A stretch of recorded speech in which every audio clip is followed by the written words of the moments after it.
What's up, everybody? It's a Sports Code, aka Aiden, and welcome back to another video. This is an update video on the Chicago Bulls and the Bulls organization, the Bulls ownership, the players' returns, and everything.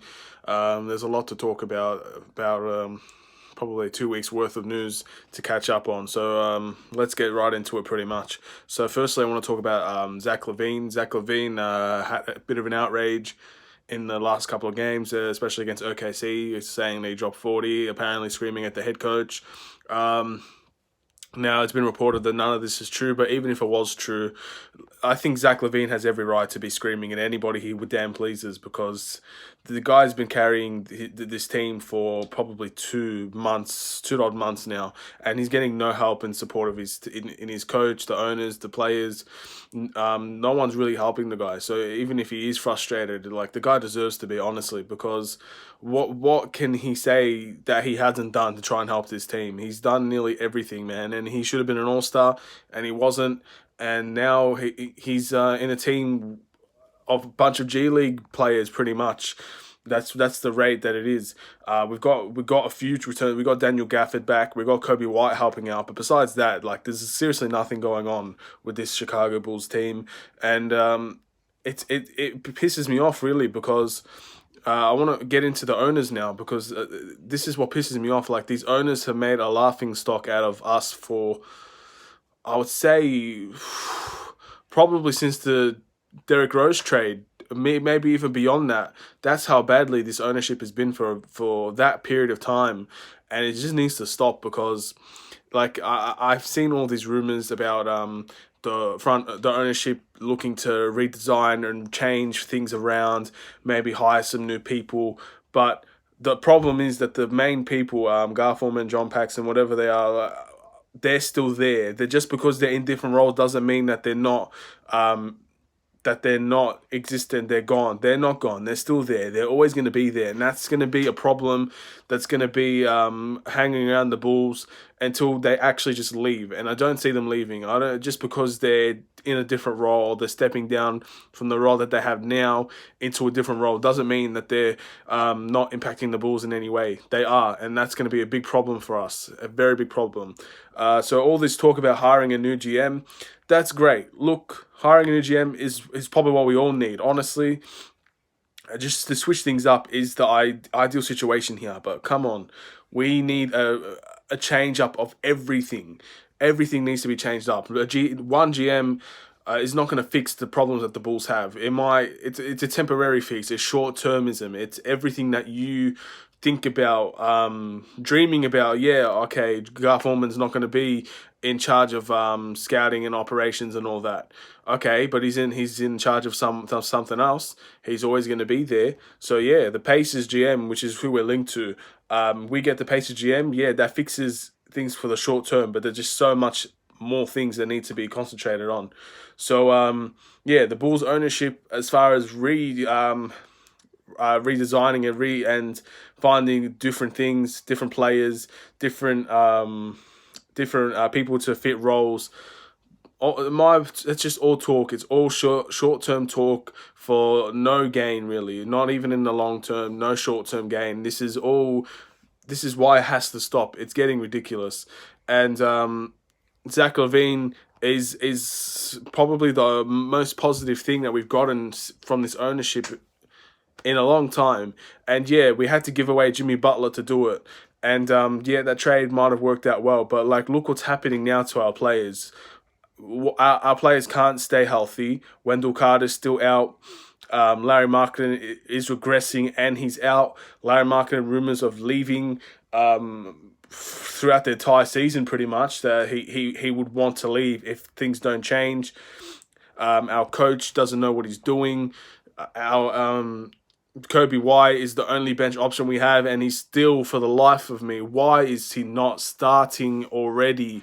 We have nothing to gain out of this season anymore. If anything, the playoffs seem to be a hype dream, a dream full of miracles. It's not going to happen. We don't have the resources, the players, to make the playoffs now. So what's the point in keeping Coby White on the bench anymore? What is the point in doing it? Why can't you start him? He has 3 30-point games in 3 consecutive games, yet We just decide the bench is the best place for him. That's why. Look, okay, for everyone that says he's not a point guard, right? Look, he probably isn't a point guard. A lot of people think that just because he has the size to be a point guard, he is a point guard. He's not. He's a multi guard. He can play point guard and shooting guard. And he's not the best point guard. He's not the best facilitator. But one thing he does bring is what everybody wants, and that's fast break, fast paced action, get the ball down the court as quickly as possible and score. We've seen him do that many, many times off the bench. We could see him do it against the starters as well. It's just not right to assume because you got Chris Dunn or Thomas Satoransky that Chris Dunn automatically goes to the bench. I think it's about time that he shows that he can start. He's better than those players at the moment. He's definitely shining more. He's definitely more talked about. He's definitely has the better star potential than any other player besides Zach Lavine that we have on the team at the moment. And we're just not capitalizing on that. Why? Is it because he's very inconsistent? Because if that's the case, name me a rookie that is in the seventh or sixth or whatever that wasn't inconsistent. Name me.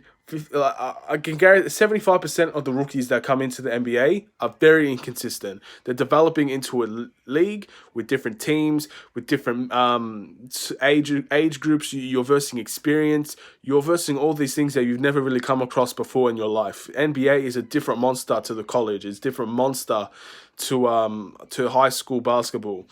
And the sooner people figure that out, the better. The rookies don't always shine in their first year. Most of them takes about 3 to 4 years. Look at Jason Tatum now. In his first year, yeah, he was good, but he wasn't dominating people. And now, 3 years later, he's becoming the best power forward in the NBA. It's just how things go. But I tell you the difference. Jason Tatum was starting by now. Where's Coby White? Where's this opportunity going to come from? Why are we so reluctant to do it? Time's ticking here. We can't just keep assuming that he's going to be happy with sitting on the bench when he pretty much knows, and I think everybody knows now, that he should be starting. And I know he's a team player. He's going to accept the role given to him, but I think he needs to push for this. And I think the Bulls fans are pushing really hard for it as well, and we're not getting anything out of it. So that's the main news that's happening, I guess. The Coby White, he's dropping points left, right, and center with his eyes closed, hand behind his back. And he's not starting. I don't look like he's going to start for the season. Zach Lavine a bit frustrated, which he has every right to be. And this Bulls ownership just talking. They're talking their talk, but they're not going to back it up. They're not going to be like Gar Forman is not going to leave the Bulls. The owners of the Bulls are not going to change. The rearranging the roles doesn't make any difference in my eyes. And yes, there's obviously information that I don't know about. I'm sure there is. I'm not actually sure what the owners, like new general manager. Yeah, it's important, but it's not everything. And there's so much more that needs to be done. For instance, with this general manager coming in, the first thing that needs to happen is Jim Boylen needs to go. That's I like Jim Boylen. I know he likes the Bulls, and we wanted him to succeed. We gave him so many opportunities to succeed in this season. And we've just become the same old team. We've become the team that everyone just looks at, thinks, they've got potential. But honestly, they're not a good team. Yeah, they got Zach Lavine, they got Larry Markkinen, they got good players, but they're just not a good team. We need a coach that can gel together our players. And Jim Boylen, as good of a coach as he might be for a different team with already gelled teammates that can work together, there is something wrong for him to not put our partnerships, our team chemistry where it needs to be to win games. And maybe that's just him not fitting right with the Bulls. And if that's the case, then I hope he gets a job somewhere else and he proves us wrong. But for now, I don't see him being a head coach for a contending team. And he's already proving that he's not a head coach for a rebuilding team. So what is he? And I just don't think he's ready for this. Maybe if you give him more time as an assistant head coach, maybe if you give him the head coach of another team and he proves himself there, that's when you could say we made a mistake. But for now, I don't think it's a mistake to let him go, and it needs to happen sooner than later. And a lot of these players aren't good enough either.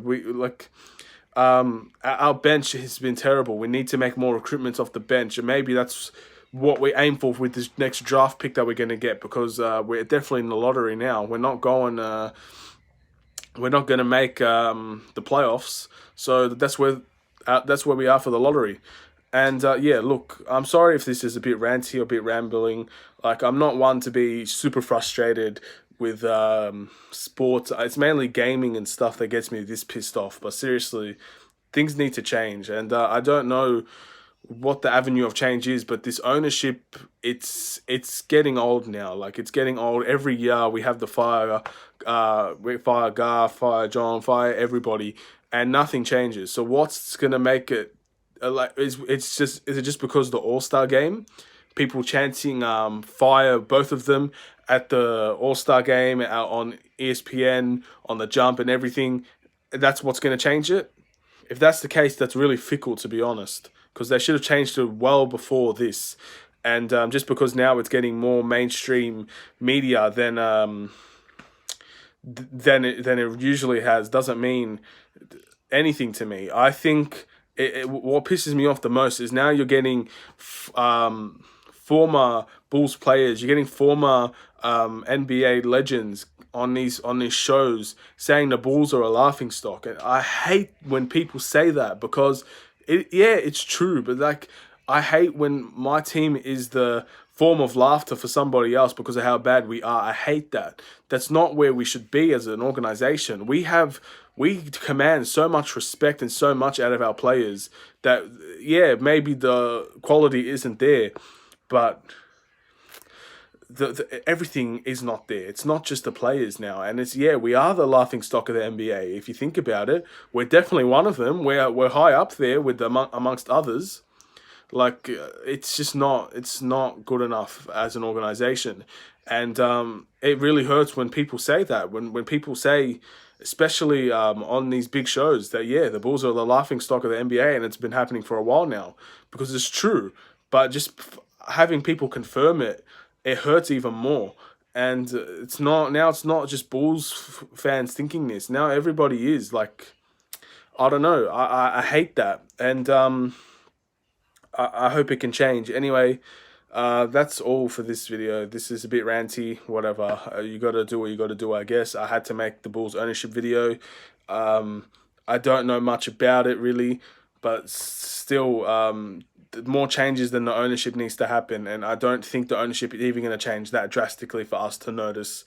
Anyway, that's all. It's the Sports Code. Please like and subscribe if you're new. Take care. Peace.